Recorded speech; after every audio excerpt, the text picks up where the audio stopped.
All right, today we're going to tackle one of philosophy's most legendary and, let's be honest, most challenging books, Spinoza's Ethics. Now, I know, it can seem pretty intimidating, but inside all that dense, geometric reasoning is an incredible guide to living a good life. It really is a roadmap to a kind of true, lasting freedom. So let's just dive in. But first, let me just ask you a question. Right now, you're listening to this, and you probably feel like you're freely choosing to listen. You feel like you're in control of your thoughts, your desires, your actions. I mean, you feel like you're in the driver's seat, right? But what if that feeling, that deep, fundamental sense of being in control, was just an illusion? And there it is. That's Spinoza's bombshell. He argues that we feel free for one really simple reason. We're aware of what we do, but we have absolutely no idea why we're doing it. That feeling of free will, according to him, it's not some amazing power we have. It's actually just a symptom of our own ignorance. Okay, so let's start right there with what Spinoza sees as our biggest self-deception. See, before he can offer us the cure, he first has to diagnose the problem. And for him, the problem starts with this powerful, convincing illusion of freedom. The idea here is actually pretty simple when you break it down. Think about it. A baby thinks it freely wants milk. An angry man thinks he freely wants revenge. We are so tuned into our desires, what we want, but we're completely in the dark about the massive, complex chain of causes, the biological, the psychological, the social causes that actually produce those desires in the first place. So, if we're not actually free, then what are we? Spinoza's answer is kind of blunt. We're in a state of bondage. We're slaves, not to some other person, but to our own out-of-control emotions.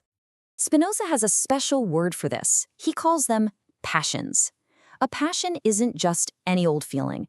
It's a specific kind of emotion that happens to us. It's triggered by the outside world, and then it just takes over. When we're in the grip of a passion, we're not really acting anymore. We're being acted upon. We become totally passive, just reacting to things, getting tossed around by forces we don't even understand. And you know exactly what he's talking about, right? These aren't just abstract ideas. Think about the last time you were just consumed by anger because of something somebody said, or you felt that sting of envy when you saw someone else's success on social media, or you were just paralyzed by fear. In those moments, who was really in charge? Was it you, or was it the emotion? For Spinoza, these passions, these are the very chains that are keeping us from being truly free. So why? Why are we so easily hijacked by these passions? Well, Spinoza argues it's because we have a fundamentally wrong picture of reality itself. To break our chains, we first have to understand how the universe actually works. Now, this is probably Spinoza's most famous and most radical idea. Deus sive natura, God or nature. He's saying these two words mean the exact same thing. There isn't some God outside the universe who built it like a clockmaker. No. For Spinoza, the universe, and I mean all of it, every star, every rock, every single thought and feeling, is God. It's all one single infinite substance, just expressing itself in a million different ways. And if you follow that logic, if everything is part of this one big thing, God or nature, then everything that happens has to follow from its unchangeable laws. There are no accidents, no miracles, no randomness. Everything from a planet spinning in its orbit to you feeling a little bit annoyed right now, it all happens out of absolute necessity. It literally could not have happened any other way. And boom, right there, that's the source of all our emotional turmoil. We suffer because we fight against reality. We want things to be different than they are. We get mad, we get sad, we label things good when they go our way and evil when they don't. But Spinoza's saying those are just our labels. They're just human projections. Things aren't good or evil, they just are. They're necessary pieces of this giant cosmic chain of cause and effect that is nature. Okay, so that's the diagnosis. We're basically ignorant slaves to our passions because we don't get the deterministic nature of reality. Sounds kind of bleak, doesn't it? But this is where Spinoza flips the script and offers us his incredibly powerful prescription for freedom. The way out isn't through wishing or hoping. It's through our own minds. Spinoza says we basically have two ways of seeing the world. Most of the time, we operate on what he calls inadequate ideas. These are just confused, partial perceptions based on how things affect us personally. It's like seeing the effect, the anger, the sadness, without having any clue about the true cause. But we have another option. We can use our reason to form adequate ideas, clear, logical understandings of why things are the way they are. The whole path to freedom is about transforming those confused, inadequate ideas into clear, adequate ones. So how does this actually work in practice? Well, Spinoza lays out what is basically a form of mental therapy. Step 1, acknowledge that a passion has a grip on you. Let's say it's envy.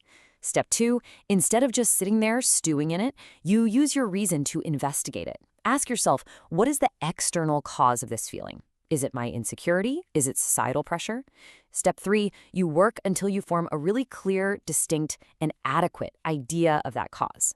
And here's the magic trick. Once you truly understand it, you rob the passion of its power over you. It transforms from this passive force that's tossing you around into an active emotion that you actually get, that you can manage. So what's the end game here? After all this mental heavy lifting, what does it actually feel like to be a free person in Spinoza's world? It's not about being able to do whatever you want. It's a much deeper shift in your entire way of being. This really sums up the whole journey, doesn't it? The person who's a slave to their passions is just constantly reacting. They're tossed around by outside events, always chasing some fleeting pleasure or running away from pain. But the free person, they're active. They act from a place of deep understanding. They're guided not by the roller coaster of hope and fear about what might happen, but by a rational grasp of what is. And this doesn't lead to some shallow happiness. It leads to a much deeper, more stable kind of joy. And Spinoza has this beautiful, specific word for the state, acquiescentia. It's not the giddy high you get from getting what you want. It's this deep, unshakable peace and self-contentment that comes from really, truly understanding your place in the universe. It's the tranquility you feel when you know that everything, including you and all your struggles, is a necessary and perfect part of an infinite whole. It is the ultimate peace of mind. But look, Spinoza's a realist. He knows this isn't easy. This path takes constant work, constant reflection. In fact, he ends the entire Ethics with this incredible honest line, writing, "But all things excellent are as difficult as they are rare." The reward, a life of genuine freedom and peace, is absolutely worth the struggle. And so we end up right back where we started, with a question for you. Spinoza's offering a kind of trade. Give up your cherished illusion that you're this little emperor in control of your own destiny. And in exchange, he's offering you a path to achieve a profound, lasting peace by understanding that you are a necessary and beautiful part of, well, everything. So, is that a trade you'd be willing to make?